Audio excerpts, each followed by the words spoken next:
Time magazine is doing a story on libertarians, and they want to spend 2 days at my home in Las Vegas at the end of April. Their journalist called me, and he's spending 2 days with me. They just want to spend 2 days at your home. So they just want to spend 2 days.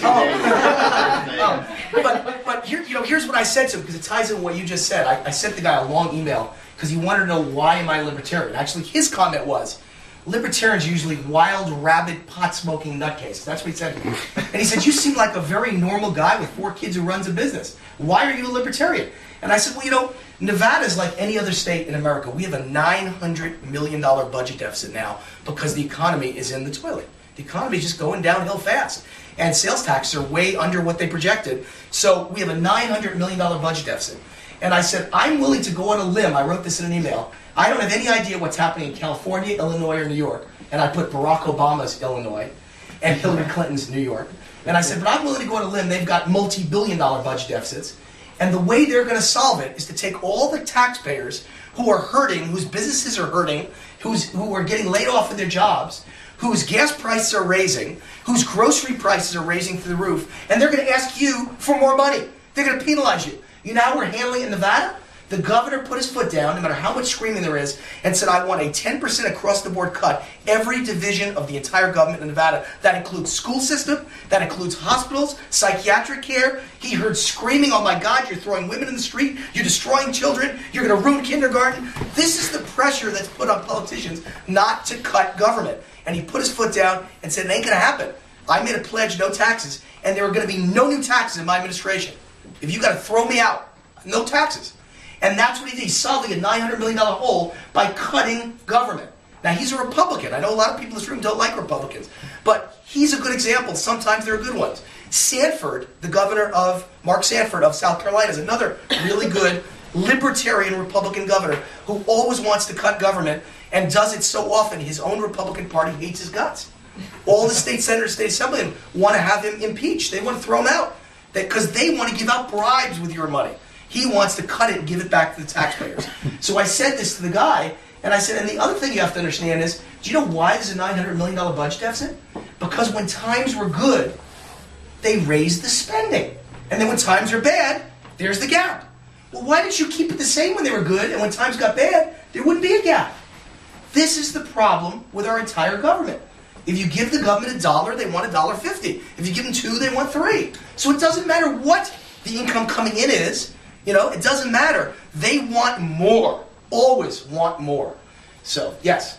And I actually have a problem because the federal government is in worse shape. Right now, we owe $9 trillion. Correct. And the liability for these programs is $54 trillion. Do you know in the United States Constitution, I'm not sure, I think Ron Paul talks about this too, the word education is never mentioned. It's not the federal government's responsibility.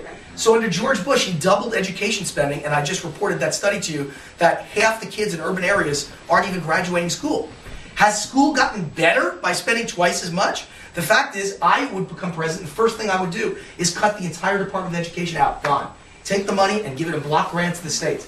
Bring it closer to the people. I believe in states' rights, just like Thomas Jefferson, the most libertarian president, just like Barry Goldwater, and just like Ron Paul. We're states' rights guys, because it's always better. I don't like any government, but the best government is at least the one that's a little closer to the people on a local level, where you can actually scream at your politician and make some effect. You're never going to scream at a U.S. senator. You can't get near him.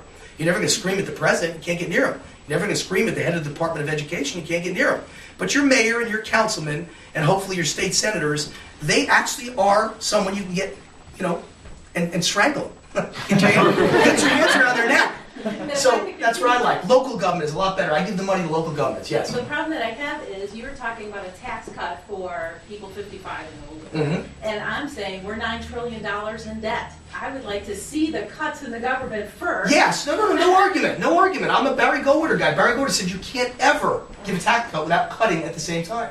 But the waste in government is so tremendous. I just got a book. Actually, I left it in my hotel room. I had it in my bag. I was reading it on the way here. But it's a libertarian guy. I believe his name is Martin Buchanan.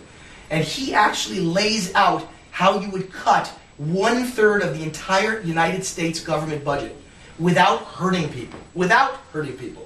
And I'm going to take all of his recommendations under consideration, and I'm going to lay out a plan to cut 1/3 of all the government spending in the United States of America. He laid it out very intelligently. Which is significantly more than the 19% that the federal income tax brings in receipts. Correct. So you could say that the federal income tax is something that's completely unnecessary. Right. Well, listen, I think I would support any change that helps the taxpayers. The ones that are on my radar screen are flat tax, very low flat tax, or fair tax, another one that's on my radar screen. I don't know yet whether it's the right choice or not, but it's a choice that's better than what we've got now. Yeah. But both of them would basically stop the government from spending so much money. Believe me, before a libertarian will ever get rid of the IRS, you first have to stop the monster. You know, you gotta cut government, and one way to do it is to get rid of the AMT, the alternative minimum tax, because that's a gigantic monster that's expanding every day, and it's increasing over and above what you're already paying in income taxes. So we gotta get rid of that totally, and we don't want to replace it with something else. You don't want to replace it with anything. But you gotta make drastic cuts, and places to start are the Department of Education, places to start are the DEA, places to start are the ATF. Those are all agencies I'd like to get rid of or drastically reform.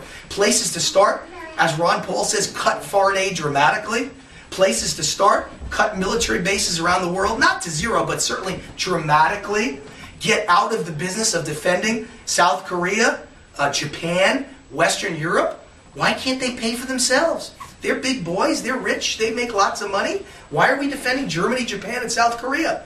We're doing it 50 years after World War II and after the Cold War. How ridiculous is that? So I think there's ways to cut spending dramatically, but boy, would there be a lot of fighting with a libertarian president trying to do that, and I think it would be hard to get most of it done. But I'll tell you the one good thing that would come out of it, okay? The only good thing I'll say about the Clinton administration, the only good thing, is that when Clinton was president, you had a Republican Congress, a Republican Senate, and a Democratic president.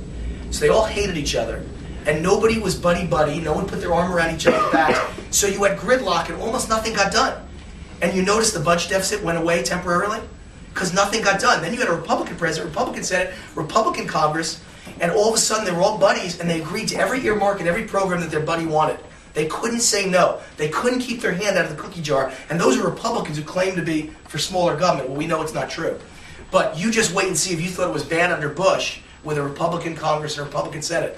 If it's President Barack Obama or President Hillary Clinton with a Democratic Senate and a Democratic Congress, you better grab your wallet and move to the Cayman Islands.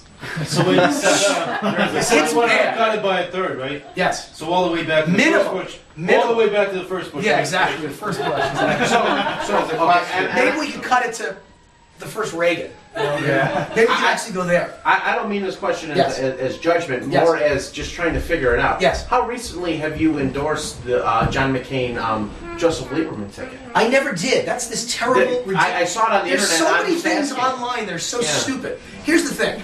I'm a Las Vegas odds maker by profession. That's my business. And I go on television. I go on TV. This is what I do. I make That's how predictions. you, yeah. I make predictions about sporting events, and I'm so good at it that people started to say, would you make predictions about presidential elections and who's going to win the Oscars? And I've made predictions on everything in the whole world. You name it. There's a new show in Hollywood being pitched with me as the star. It's called What Are the Odds? And it'll be a game show where I walk around with contestants. Two roaches crawling up the Yeah, wall. anything.